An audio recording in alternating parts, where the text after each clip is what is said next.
Olá, sejam bem-vindos. No vídeo de hoje eu vou falar brevemente sobre como enviar filhotes para outros estados. Durante os 18 anos em que eu vendi filhotes, foram poucas as vezes em que eu vendi filhotes para outros estados e tive de enviar por avião. E todas as vezes foi bem tranquilo. Eu vou contar para vocês a minha experiência de como foi e quais os cuidados que a gente deve ter. Gente, depois que começou a pandemia, eu não vendi mais nenhum filhote, então realmente não sei se os protocolos mudaram. Então, se eu der alguma informação desatualizada, desde já me desculpem, eu realmente não tive tempo para ligar e perguntar. A ideia do vídeo é dar uma ideia geral de como é, e para maiores informações basta ligar para a companhia aérea que vai fazer o transporte. Até a última vez em que eu embarquei em um filhote, os documentos necessários eram atestado de saúde, que se eu não me engano é válido por 3 dias, e a carteira de vacinação com a vacina antirrábica aplicada 30 dias antes. Geralmente, a maioria dos veterinários aplica antirrábica com 6 meses de idade. Só que a maioria dos clientes não quer um gato com 6 meses de idade. E se a vacina for aplicada com 6 meses de idade, você vai ter que esperar 30 dias. Então, na verdade, você vai embarcar esse gato com 7 meses de idade. Para quem é criador, não faz muita diferença a idade, mas para quem quer um gato para companhia, geralmente quer um filhote menor. Então, quando eu comecei a vender filhotes já castrados, eu entregava com 4 meses de idade. Então, o que eu fazia era pedir à veterinária que desse a antirrábica com 3 meses, para que no máximo eu pudesse embarcar o filhote com 5 meses de idade, o filhote não estar já tão grande. A caixa de transporte tem que ter tamanho suficiente para que o animal possa dar uma volta dentro da caixa. Então, não pode ser uma caixa muito pequena. O valor do transporte vai depender do peso do animal e do tamanho da caixa. Na hora de fazer a cotação para o embarque, o funcionário vai te perguntar as medidas da caixa, qual é a altura, a largura e o comprimento e qual é o peso da caixa com o animal dentro. Então, quando você for pesar, você vai ter que colocar o gato dentro da caixa e pesar a caixa com o gato dentro. Até a última vez que eu embarquei, criadores registrados têm um desconto de R$ 93 no embarque. Mas para isso você precisa provar que é um criador registrado, levando lá o registro para você mostrar na hora do embarque. Todos os filhotes que eu enviei, o frete ficou menos de R$ 200, mas dependendo do local e do tamanho do gato, pode ser que o valor fique maior. E lembrando que a última vez que eu embarquei no filhote foi, acho que em 2015, 2016, se eu não me engano, então faz bastante tempo, pode ser que realmente os valores agora estejam mais caros do que naquela época.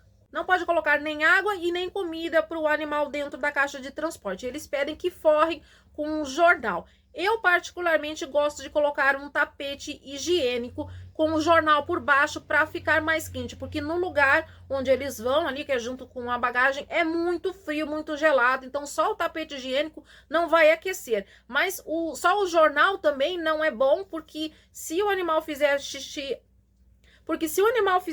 ali, o jornal vai ficar todo molhado, diferente do tapete higiênico que vai absorver e não vai ficar encharcado. Então, eu coloco o jornal por baixo para aquecer e coloco o tapete higiênico por cima. Mesmo você dando as medidas da caixa e o peso do animal quando você vai fazer a cotação por telefone, na hora que você estiver com o animal ali, na hora que você entregar o animal no terminal de carga, eles vão pesar o gato com a caixa novamente. E lembrando que a cotação é em dólar. Como o dólar varia de um dia para outro, pode ser que no dia que você ligou para fazer a reserva, o preço do dólar estivesse 1, então o valor em reais seria X. E aí, na hora do embarque, quando eles fazem a pesagem ali, o dólar já está com outra cotação, o valor vai ser um pouco diferente. Muito importante você combinar antes de fazer a reserva com a pessoa que vai receber o filhote, se naquele dia fica bom para ela ir buscar o filhote no aeroporto.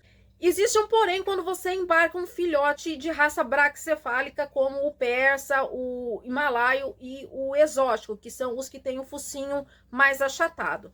Há muitos anos atrás aconteceu de um animal, não lembro se era um pug ou se era um bulldog, algum cachorro de focinho achatado acabou morrendo durante o transporte, e aí eles passaram a fazer todos os animais, não só gato, mas cachorro também que tem um focinho curto, eles só podem viajar no horário que não tem muito calor, que teoricamente seria no horário da noite.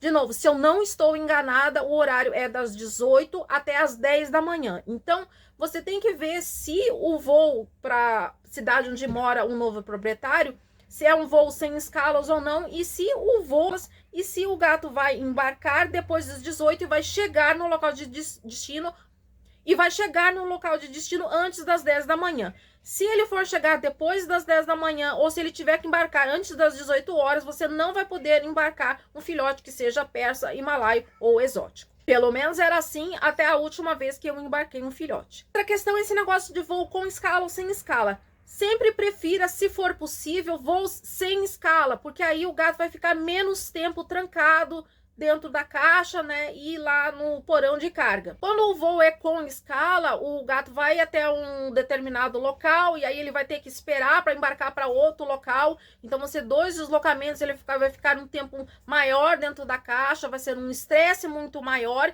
e a chance de acontecer algum problema com a saúde do filhote no trajeto e ele de repente até chegar morto no destino final é muito maior quanto maior o tempo ele ficar dentro da caixa. Então sempre prefira destinos mais curtos em que você consegue enviar o gato e ele já embarcar no mesmo dia, não ter que ficar esperando num lugar pelo voo, não ter que ficar esperando por um outro voo para ser despachado para outro local. Outra questão que a gente tem que deixar o gato no terminal até a meia-noite. Então já aconteceu comigo de eu ter que deixar um filhote lá tipo 10 horas da noite e o filhote só iria embarcar às 6 da manhã, porque não dá para ir lá de madrugada, chegar lá 3 horas da manhã para deixar o filhote para ele embarcar às 6 horas. Tem que ser antes da meia-noite, então eu fui tipo, sei lá, umas 10, 11 horas da noite para deixar o filhote lá e ele teve que passar a noite toda no terminal para só então depois ele pegar o voo. Felizmente, pelo menos o voo era curto, né? Então depois que ele embarcou, não demorou muito para ele chegar no local de destino. Outra coisa que mudou ao longo do tempo é que na primeira vez que eu fui despachar um filhote, eu tinha que chegar 2 horas antes no aeroporto. Mas na última vez que eu fui, tinha que chegar 4 horas antes no aeroporto. Então, essas 4 horas, o gato vai ficar ali na caixa de transporte, né? Então, são 4 horas a mais que o gato vai ficar na caixa de transporte.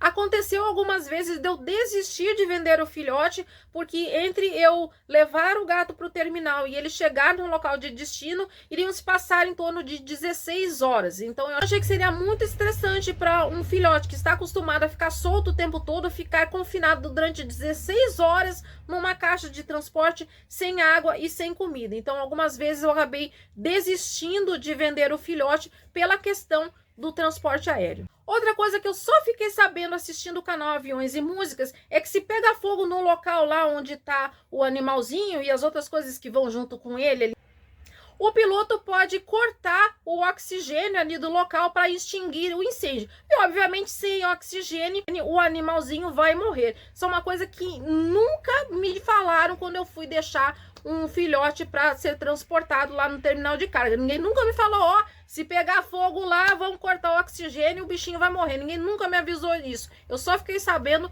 porque eu assisto o canal Aviões e Música. Muito importante também você checar depois com a pessoa que foi buscar o animalzinho no aeroporto se ele chegou em perfeitas condições. E sempre se coloque à disposição do cliente para solucionar quaisquer dúvidas na adaptação do bichinho no novo lar.